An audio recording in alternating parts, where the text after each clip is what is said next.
Assalamualaikum warahmatullahi wabarakatuh. Di kesempatan kali ini, kami akan menjelaskan tentang apa itu abstraksi yang merupakan bab dalam mata kuliah pengantar pemrograman Teknologi Sains Data Universitas Airlangga. Pertama-tama, izinkan kami untuk memperkenalkan diri terlebih dahulu. Nama saya Hafiyah Khora Syafro, lalu ada teman-teman saya Muhammad Farhan Wirakusuma, Nadia Mujahidatul Farhani, Kotrotun Nida Al-Maulidiyah, Viola Rosa Indah Mulia, dan yang terakhir ada Muhammad Reza Erfit. Di PowerPoint ini, kami akan menjelaskan tentang konsep abstraksi, level abstraksi, manfaat abstraksi, dan contoh penerapan abstraksi, lalu yang terakhir adalah kesimpulan. Slide PPT selanjutnya akan dijelaskan oleh Reza tentang konsep abstraksi. Oke, makasih waktunya, Via. Kalau kita bicara tentang konsep abstraksi ini, itu sebenarnya hal yang fundamental dalam pemrograman dan dalam ilmu komputer tuh. Hampir semua bahasa pemrograman yang dirancang sejak tahun 80 itu mendukung abstraksi data. Nah, kalau kita lihat dari segi bahasa nih, abstraksi itu kan berasal dari bahasa Latin, abs yang artinya jauh dan trahir yang artinya menggambar. Nah, jadi abstraksi itu adalah cara untuk mengekspresikan suatu ide dengan menyembunyikan detail yang nggak relevan dengan konteks. Maksudnya gimana sih? Melalui proses abstraksi, seorang programmer itu menyembunyikan semua data tuh, atau informasi dari suatu objek. Tapi, hanya data yang nggak relevan aja.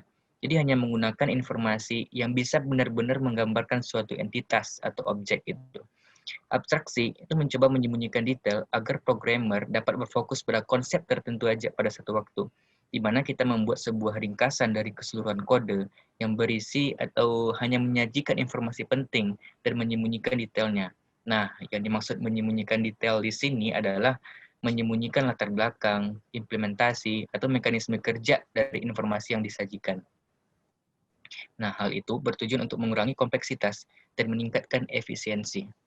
Abstraksi juga bisa diartikan sebagai gimana sih cara kita ngelihat suatu objek itu dalam bentuk yang sederhana tuh. Kalau kita bayangin nih dalam kehidupan sehari-hari, kita ngelihat sepeda motor, kita nggak perlu ngelihat susunan komponen mesin dan dukungan elektriknya yang cukup kompleks dan rumit tuh. Namun, kita bisa ngelihat sepeda motor itu sebagai sebuah entitas atau satuan tunggal yang merupakan sebuah objek yang mempunyai sifat dan karakteristik tersendiri. Atau nih kita pakai smartphone, di mana disajikan tombol-tombol untuk mengendalikan smartphone tersebut, kayak tombol untuk menyalakan, mematikan, atau menaikkan, menurunkan volume suara. Apa yang orang itu tahu hanya sebatas pengertian itu tuh. Orang tersebut nggak ngetahuin mekanisme kerja pada tombol-tombol tersebut, sehingga smartphone tersebut benar-benar melakukan tugasnya tuh.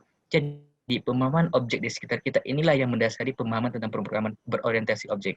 Yang paling penting adalah gimana kita ngetransformasiin apa yang kita ketahui tentang suatu objek menjadi suatu program.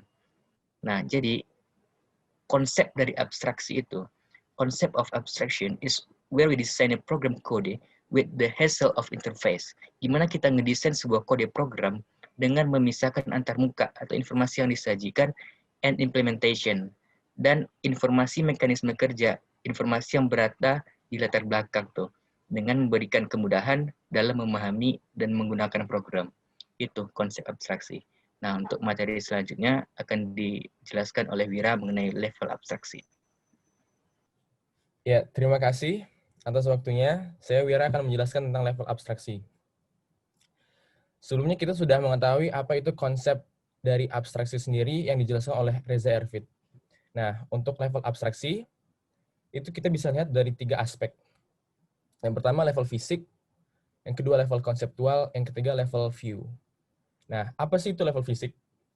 Level fisik adalah level terendah, yang menunjukkan bagaimana aslinya suatu data itu tersimpan. Level ini merupakan level yang paling kompleks, karena pada bagian ini menggambarkan bagaimana data disimpan dalam kondisi sebenarnya. Ada 4 tingkatan yang berurusan dengan level fisik. Yang pertama itu alokasi ruang, penyimpanan untuk data dan indeks. Yang kedua, deskripsi record untuk penyimpanan. Yang ketiga, penempatan record data. Dan yang terakhir, teknik komprehensi dan enskripsi data. Untuk level konseptual, itu sama halnya seperti level fisik, Namun penggambarannya tidak serumit level fisik. Penggambarannya cukup dengan memakai kotak, garis, dan hubungan secukupnya. Ciri-ciri dari level konseptual ada 4. Yang pertama, entitas, atribut, dan relasinya. Yang kedua, batasan-batasan terhadap data. Yang ketiga, informatikan systematics data. Dan yang terakhir, informasi keamanan dan integrasi data. Untuk aspek yang terakhir, yaitu level view, merupakan level tertinggi. Hanya sebagian saja yang diperlihatkan dan dipakai dalam level view. Pada level ini, data disembunyikan kerumitannya dan telah diungkapkan dalam bahasa dan gambar yang mudah dimengerti. Selanjutnya akan dijelaskan oleh Hafiah tentang penegasan level abstraksi. Ya, terima kasih atas waktunya. Jadi, level abstraksi jika diperlihatkan dalam suatu kasus, secara sederhananya akan terlihat seperti pada gambar. Level fisik yang termasuk ke dalam level internal berisi kode-kode data yang rumit. Lalu level konseptual, penggambarannya menggunakan kotak, garis, dan penghubung secukupnya. Lalu level view disesuaikan dengan kebutuhan pengguna. Contohnya, saya sebagai mahasiswa UNER saat membuka aula hanya bisa mengakses dan melihat data yang sudah disiapkan sistem untuk saya. Lalu ada manfaat abstraksi yang akan dijelaskan oleh Nadia. Ya, terima kasih Hafiah waktunya. Selanjutnya adalah manfaat abstraksi. Beberapa manfaat abstraksi adalah sebagai berikut ini. Yang pertama adalah data menjadi lebih sederhana. Dengan hanya menampilkan detail-detail yang relevan, data yang kita miliki akan menjadi lebih sederhana, sehingga kita akan lebih mudah untuk memahami data yang kita pahami. Selanjutnya adalah fokus pada penyelesaian masalah. Dengan data yang lebih sederhana dan mudah dipahami, kita akan lebih mudah untuk fokus kepada masalah yang ada. Dengan lebih fokus ini, kemudian akan muncul solusi-solusi yang lebih tepat. Selanjutnya adalah contoh penerapan abstraksi yang akan dijelaskan oleh Ratu. Terima kasih Nadia atas waktunya. Di sini saya akan mencoba memperjelas lagi dengan memaparkan beberapa contoh implementasi konsep abstraksi di kehidupan harian kita.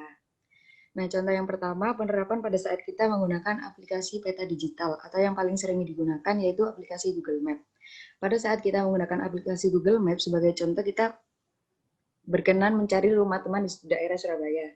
Nah, sesuai dengan 3 gambar yang sudah ada, urutan ini mempresentasikan konsep abstraksi sesuai urutan level yang ada. Dari gambar yang paling kiri merupakan level internal atau lebih sering disebut level fisik. Level ini merupakan level terendah karena data yang disajikan masih berupa data seutuhnya yang disimpan, sehingga masih terorganisir secara kompleks. Meski tujuan utama kita mencari peta Surabaya, data yang disajikan oleh Google Map adalah data peta seluruh dunia, karena merupakan data dengan kondisi sebenarnya pada penyimpanan Google Map. Selanjutnya, beralih ke gambar tengah, jika dibandingkan dengan penyajian data sebelumnya, data yang ini lebih detail dan lebih relevan dengan pencarian utama kita. Level ini dinamakan level konseptual dan sehubungan dengan kasus yang terjadi, maka data yang ditampilkan berupa peta yang lebih rinci, misalnya berupa peta Provinsi Jawa Timur. Gambar terakhir, gambar paling kanan mempresentasikan level tertinggi, yakni level view. Level ini hanya menunjukkan sebagian saja data yang dibutuhkan untuk dilihat dan dipakai. Adapun hal tersebut sesuai dengan kebutuhan pemakai. Maka dalam kasus ini, peta dari Surabaya lah yang akan ditampilkan oleh server. Contoh kedua, pengaplikasian pada saat kita menggunakan situs Netflix. Netflix sendiri merupakan salah satu situs dan aplikasi penyedia layanan menonton film legal atau media streaming digital. Netflix menawarkan film dan program televisi termasuk beberapa program yang dibuat oleh Netflix sendiri. Nah, urutannya dari level yang paling rendah, level fisik, penampilan pertama yang ditampilkan oleh server berisi keseluruhan film yang biasanya tersedia pada beranda Netflix. Lalu semakin rinci akan menampilkan beberapa film sesuai negara kita karena menyesuaikan dengan bahasa yang kita gunakan. Lalu kita akan dialihkan ke beberapa genre yang kita pilih, dan terakhir akan ditampilkan film dengan sesuai dengan judul film yang kita cari. Nah, kesimpulan dari presentasi kita kali ini akan disampaikan oleh Viola Rosa. Jadi kesimpulannya, abstraksi dilakukan untuk menyembunyikan detail tentang bagaimana sesuatu disimpan dan dipelihara, sehingga terlihat oleh pengguna sebenarnya itu berbeda dengan yang tersimpan secara fisik. Kalau dalam pemrograman, pokoknya intinya menyembunyikan rincian, supaya jadi lebih sederhana dan nggak terlalu ribet. Akhirnya programmer bisa berfokus pada konsep tertentu saja pada satu waktu. Terdapat 3 level abstraksi seperti yang sudah dijelaskan tadi, yakni dari yang paling rendah ada level fisik, konseptual, dan yang paling tinggi level view. Sekian penjelasannya dari kelompok kami. Mohon maaf jika ada kekurangan. Semoga bermanfaat. Terima kasih. Assalamualaikum warahmatullahi wabarakatuh.